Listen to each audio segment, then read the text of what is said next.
The strongest couples don't run on assumptions. They make agreements with each other about how they're going to respond when times are hard. This comes from the work of Dr. Stan Tatkin, who founded his own form of couples therapy called PACT, or the Psychobiological Approach to Couples Therapy. He also has several books that he's written on this subject. And what he talks about is that our brains are prediction machines. We are constantly guessing what our partner means, we are interpreting what they say, and we are trying to look for cues of safety in them. The problem is that we are imperfect beings. And because of our own past history, our own core wounds that we're still dealing with, and even previous relationships that we've been in, we may be misinterpreting the cues from our partner. And so because of those small misinterpretations, we interpret their behavior in a negative way instead of a positive way.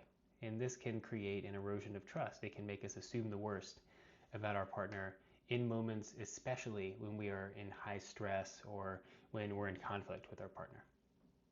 So that's why agreements are so important in relationships, because they take the guesswork out of how you both are going to respond when tensions are running high.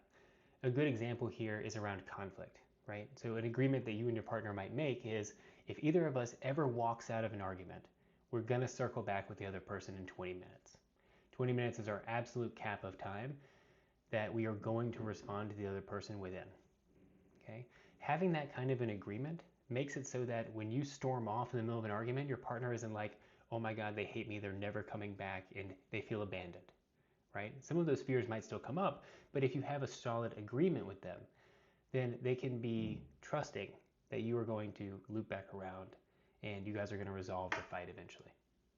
Another great agreement is around boundaries in the relationship. So for example, you can say, we are not going to talk about conflicts that we have in our relationship with people outside of the relationship unless the other person gives their consent.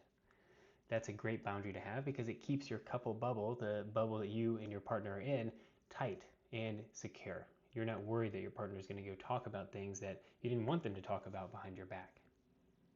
Agreements create predictability, and predictability creates safety in a relationship.